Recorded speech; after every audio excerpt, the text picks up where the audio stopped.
When Dan Benedict died in December 6th, it was kind of a watershed moment for me personally and also for the industry.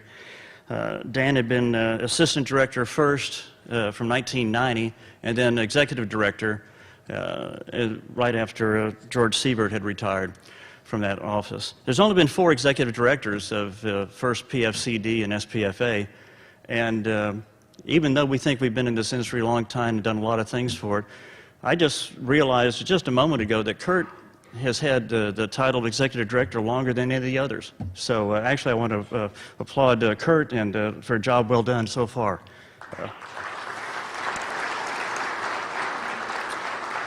First off, I want to talk about Dan Benedict because I think there's probably a lot of people in this room that don't know who Dan Benedict was and what he did for the industry.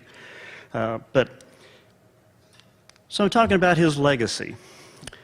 Webster's dictionary describes legacy as something transmitted by or received from a predecessor or from the past. When Dan Benedict began working for the Polyurethane Foam Contractors Division of the Society of Plastics Industry in 1990, there were probably fewer than 1,000 spray foam contractors in the United States. All but a handful of those were roofers. Spray foam was not considered to be a viable insulation or roofing system in the general construction industry. Trade journals didn't run stories on spray foam. Building codes, in many cases, didn't even allow some of our most successful applications, such as unvented attic assemblies. Spray foam roofing was not considered to be a viable product. No ASTM standards had been developed. And most of the performance research on spray foam was consistent of how badly it would burn in a fire. Today, my personal estimates, and you may disagree with this, I think we got close to 10,000 spray foam contractors around the country. Spray foam is now a mainstream insulation. It's recognized by the building science community as one of the best products to control the interactions of heat, air, and moisture within the building envelope. The latest building codes are now written to favor spray foam applications, particularly with air infiltration. And research by non-spray foam advocates confirmed that spray foam roofing is one of the most sustainable roofing systems to date. NRCA and ASTM have fully developed standards and guidelines, mostly developed with our help. The growth and acceptance of spray foam in construction can be tied directly and indirectly to efforts by George Siebert, Dan Benedict, and his staff at PFCD and SPFA, and the members that volunteered to do the work. From the time he began working with PFCD in 1990 to his first retirement in 2003, and I say his first retirement because I brought him back when I was director to do special projects for us, and then when I left as executive director and Kurt took over, he brought him back as well to help him in the transition. So Dan kept working even after his retirement for the industry. He coordinated research that protected, defended, and advanced our industry. He helped identify what type of performance testing was needed, who could perform that testing that was credible, and most importantly, how to fund the damn thing. Projects such as the NHB racking study, Factory Mutual Roofing Class 1 approvals, Underwriters Laboratory Wind Uplift Research, National Roofing Foundation Spray Foam Roof Study, Oak Ridge National Laboratories R-Value Research, and many more. That helped provide the data that convinced the national trade groups, building code officials, government regulators of the value of spray foam applications. We also supported the efforts of the National Research Council of Canada on air infiltration, the effects of energy performance and better indoor air quality using spray foam. Funding projects was not easy. At that time, we were a small trade group. Most of our suppliers were what I call mid-majors. They weren't the big chemical companies providing the big bucks. But he was able to leverage our assets, our staff and our members, to the larger trade association, Society of Plastics Industry and then American Plastics Council, to fund a lot of our much-needed research projects. We'd kick in $25,000 or $30,000, and they'd kick in $200,000. And that was a lot of the benefit that we got that Dan was helped to do for us.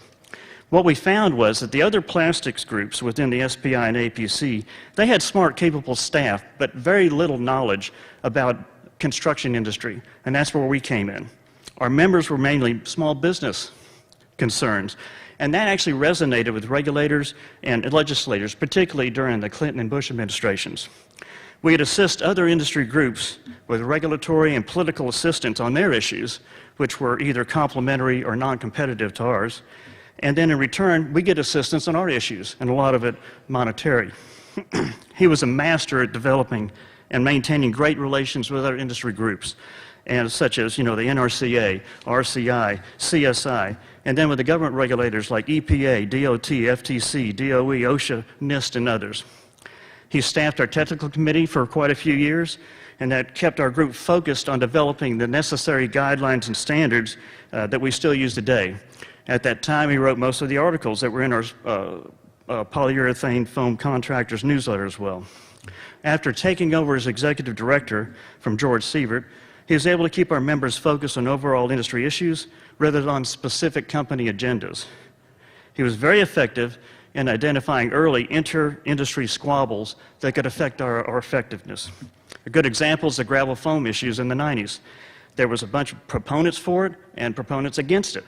So what he was able to do, he was able to get both advocates and opponents to agree to a nationwide survey of gravel foam roofs by independent non-spray foam roof consultants and inspectors. And the results of that survey led to inclusion of aggregate covered spray foam roofs in our technical documents. Several times a year, he spearheaded spray foam industry responses in different states like California, Arizona, Michigan, New York, New Hampshire, Florida, Massachusetts, and others that would propose legislative or regulatory initiatives that could negatively affect the spray foam industry. In those cases, he'd liaison with the state and the federal government affairs departments of APC and SPI to get their staff to get meetings with regulatory groups and our technical staff and our members to address, a lot of times, bogus issues or issues that could negatively affect us. Many times, PFCD members and SPFA members such as Buddy Cockrell, Ed London, Bob Henderson, the Stumblers, Melvin and Irv, would travel to talk with either regulatory or legislative personnel on issues that could hurt the industry. Good example was one, I think, in 2002, if I'm not mistaken. That was when we were doing the transitioning in our blowing agents from 141B to the 245FA on the closed cell foams. They had a transition period that we were supposed to have a drop dead by a certain date, and it appeared like we were not going to be ready. Well, Dan was able to get the meeting together with the right people and to bring in the right people too. I think Buddy Cockrell was there, Ed London, Bob Henderson, and I think he picked these people with particular care. I went to the meeting and we talked about how long it took to transition from a material. 1 to 2 years to develop a system, 1 to 2 years for testing, and then you actually had to get out in the field to do that. Well, those arguments were being semi-successful, and sometime during the meeting, I remember Buddy Cockrell came up and says, wait a minute, you guys don't get it. If you follow through with this, our business is shut down. I'm out of business. And at the time, we came, whoa, it seemed kind of strange to have someone be that forceful and that passionate, that demonstrative. And at the time, I was thinking, God, that wasn't the way to do it. But then when I got back in my office, I got these string of phone calls from EPA people. I still remember Anhar Karimji. He's just saying, wow, I didn't know that was that important an issue for you. How can we help? Well, what do you mean? Well, we have some grant money. Would that help you transition? I said, sure. I'm always looking for money. How much do you need? I said, $1 million. Well, they didn't give me $1 million, but they did give me $375,000 from a grant. And a lot of that had to do with Dan setting the meeting up and getting the right people there with the right focus and the right type of passion. And that's who Dan was. Because of his preparation, his success rate was extremely high in these meetings. Recognition of his work and the tremendous effect it had on the advancement of the spray foam industry is long overdue. And I'd like to take the opportunity to say thanks, Dan.